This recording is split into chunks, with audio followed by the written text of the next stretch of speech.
he had a prior arrest and an active felony warrant. Upon contact with the complainant advised the defendant was driving up and down the street in his car and crashed.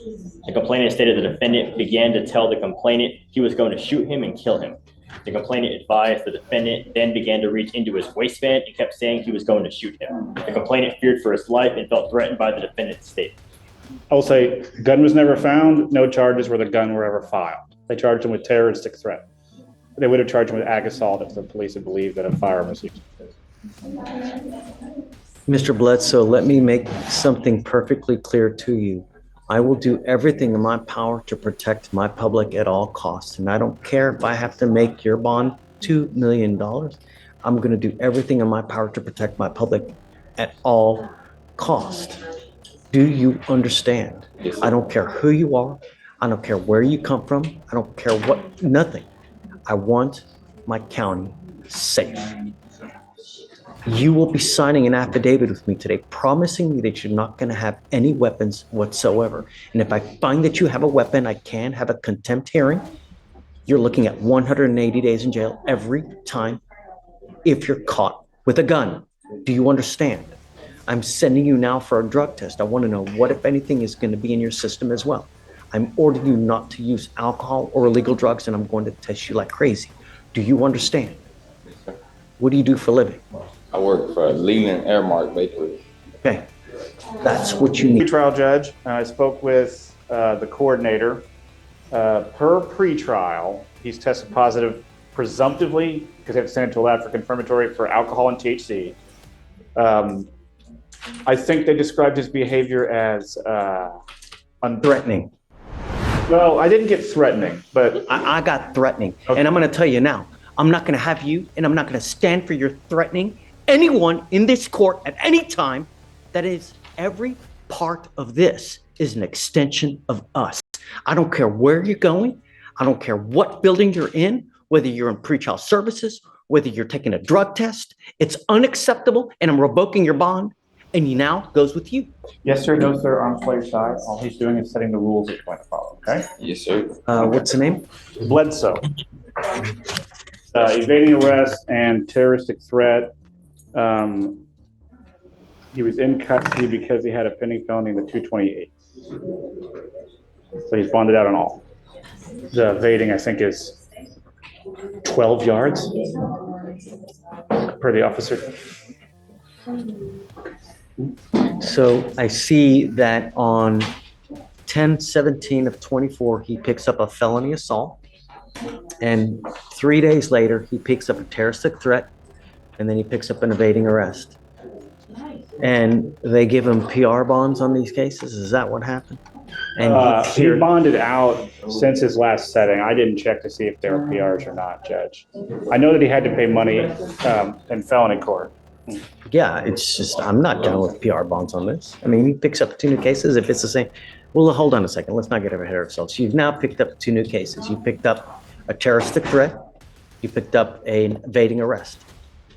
I will say our cases are the new cases, so I wouldn't call them Alright. new. They're just cases. Well, he picked up the felony, and then afterwards he picked up these 2 misdemeanors. I don't understand why he's coming here in December when he got a bond in October. How on earth is it? He was in custody, I think, on the felony. Oh, I see. Okay, and then he bonded out of the, right, okay. Yeah. Got it. All right.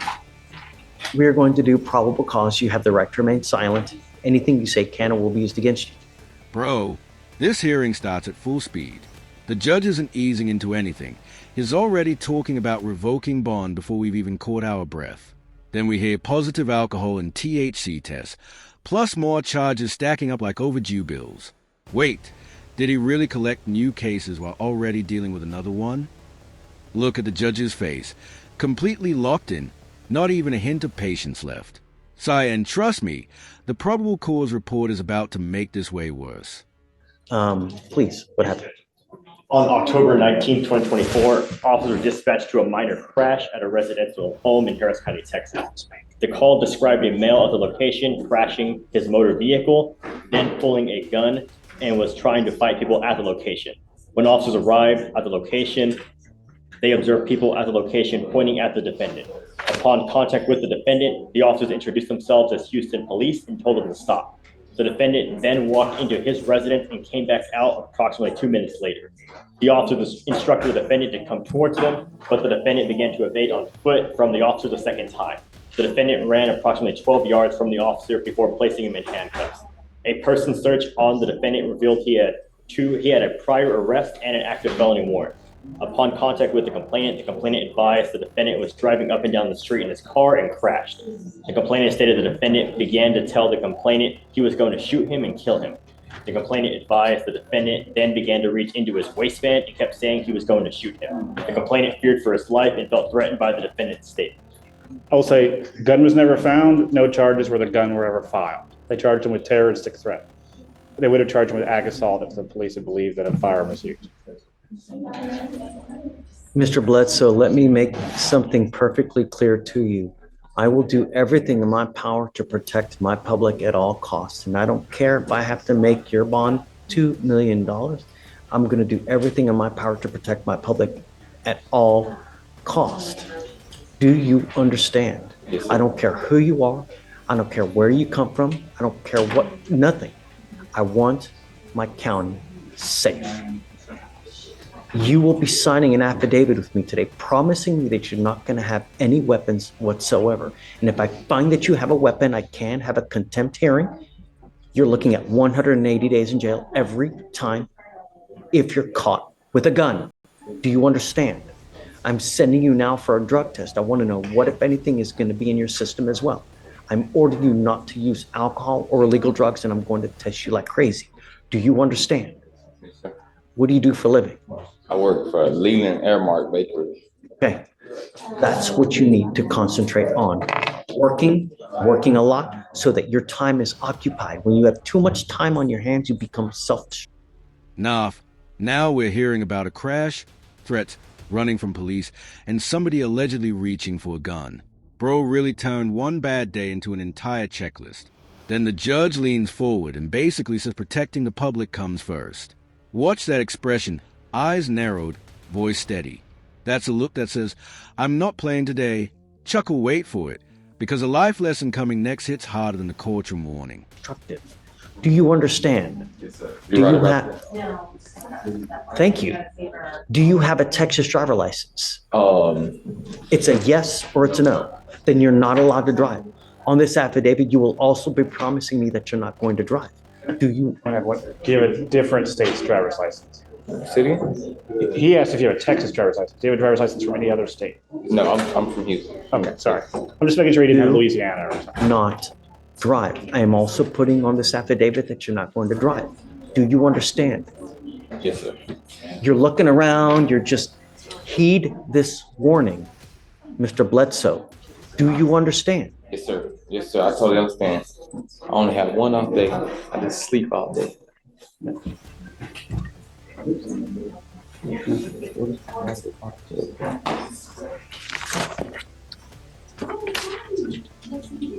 Did I hear him say that he had an objection? No, most He was, definitely not. he was No. just asking me a question. Okay, No just objections. don't use. Stay out of trouble. You're in enough hot water as it is. You know, the thing is, Mr. Bledsoe, is that a lot of people make very, very poor choices when they're out there in life. And sometimes that choice makes it to where you will live the next 40 years in a 6x9 box. And I'm going to tell you now, I've read have you been to prison before? Nope. I want you to hear me. I've read stuff about what happens in prisons, and it had me in tears. It was as bad as could possibly. If you think of your worst nightmare, it's worse in our Texas prisons. They don't give a rat's behind about you, and you will be passed around like a proverbial doll. It's awful. Believe me, it's not worth it. Don't have a gun. Yes, sir. All right? Thank you, Judge. All right. If I can, Judge, I don't believe there has been actually. This suddenly became a motivational speech with very high stakes.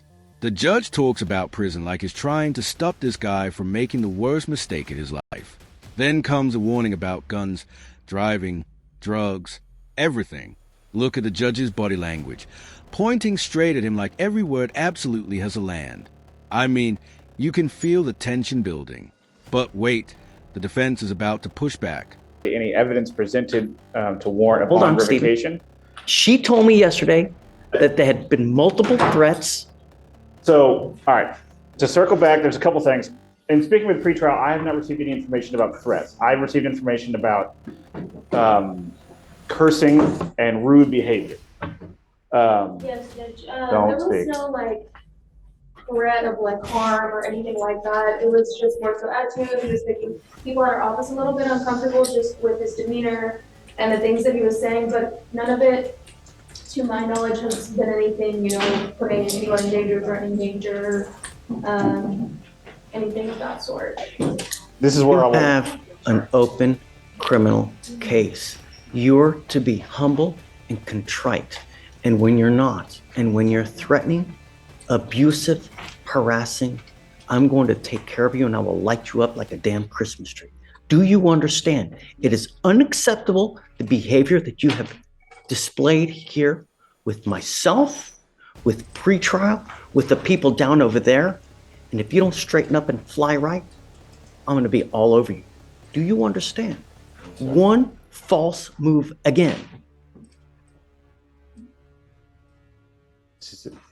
This is not supposed to be a happy time for you.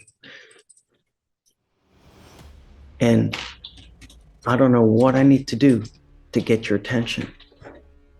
But next time, I will classify you as a danger, revoke your bond, and make it so high you will have teeth falling out. Do you understand? Sir. Take a seat. Thank you, Judge. Back to your point. Do you have a preference on the reset date, Judge? Hold up. Now the defense says the threats may not have happened the way everyone thinks. Wait, here we go. The judge barely lets that slow things down before dropping. I'll light you up like a damn Christmas tree. Bro, that's not exactly courtroom small talk. Look at the judge's face, completely serious, almost daring someone to test him.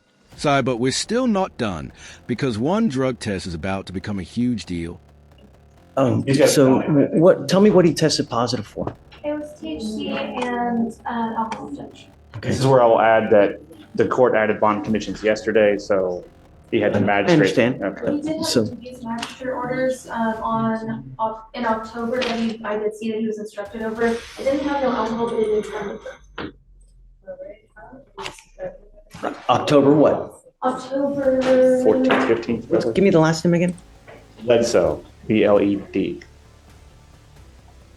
Oh no, he's still smoking weed then. I mean, if they told him not to use any kind of illegal drugs, and he tested positive right now, give me the date, please. Come up, Mr. Bledsoe. You're not off the hook yet.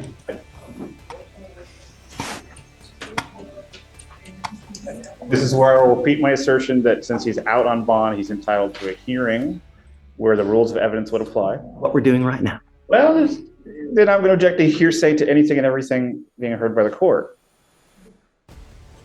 What day was the magistrate condition for no using, please? October 20th.